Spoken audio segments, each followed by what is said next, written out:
கரூர் பரமத்தி அருகே உள்ள விஎஸ்பி கல்லூரியில் முதலாம் ஆண்டு மாணவர்களுக்கு வரவேற்பு விழா நடைபெற்றது. விழாவிற்கு விஎஸ்பி கல்விக் குழுமம் தலைவர் VS பாலுசாமி தலைமை தாங்கினார். நிகழ்ச்சியில் சிறப்பு விருந்தினராக முனைவர் ஜெயந்த் ஸ்ரீ பாலகிருஷ்ணன் கலந்து கொண்டு சிறப்புரையாற்றினார்.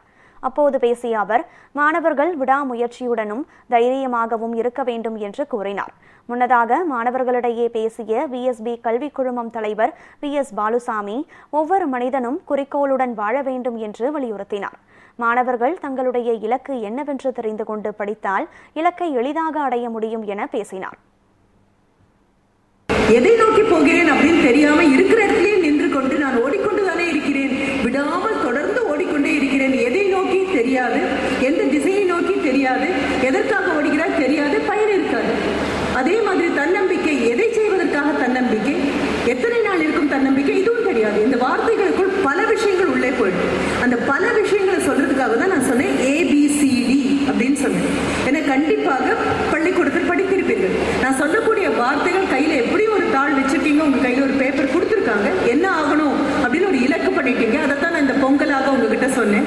நான் யாராக வேண்டும், இத்தனை வருடங்களில் எங்கே இருக்க வேண்டும், எப்படி இருக்க வேண்டும், எதனால் இருக்க வேண்டும், இதெல்லாம் திட்டவட்டமாக முடிவு பண்ணியாச்சு. தேதி போட்டு குழந்தைங்க எழுதுறீங்களான்னு எனக்கு தெரியாது. ஒரு ஆசிரியராக இருந்தா நான் அதையும் சேர்த்து சொல்லியிருப்பேன். தேதியை போட்டுட்டு எழுதுங்க. தேதி இல்லாமல் எழுதினால் எந்த தேதிக்கு வேண்டுமானாலும் அது போகலாம்.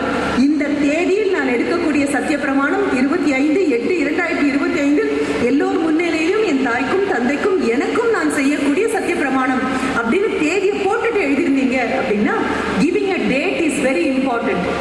அந்த தேதி கொடுக்கறதுக்கு ஒரு கண்டிப்பா முதுகெலும்பு வேணும். மனிதர்கள் பல பேர் எந்த குறிக்கோளும் இல்லாமல் வாழ்கிறாங்க. எதுக்கு பிறந்தோம்னு தெரியாது, எதுக்கு வாழ்கிறோம்னு தெரியாது, எதுக்கு தொழில் பண்ணுறோம்னு தெரியாது, ஒரு குறிக்கோளுமே இல்லாமல் வாழ்கிறாங்க. ஆனால் மனுஷன் ஒரு குறிக்கோளோடு வாழணும்.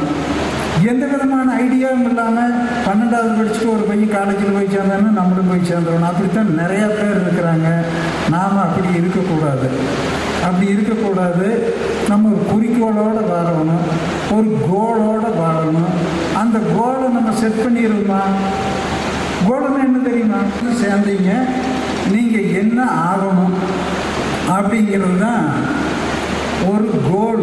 நீங்கள் என்ன ஆகணும், இதுக்கு நீங்கள் என்ன பிளான் பண்ணியிருக்கிறீங்க? அம்மா, மகன், அப்பா 3 பேர் சேர்ந்து இந்த காலேஜில் சேர்ந்து என்ன ஆகணும், என்னவா நீங்கள் ஆகணும்னு அந்த பேப்பர் கொடுத்தாங்களா? உங்களுக்கு கொடுத்தாங்களா? எழுதுங்க.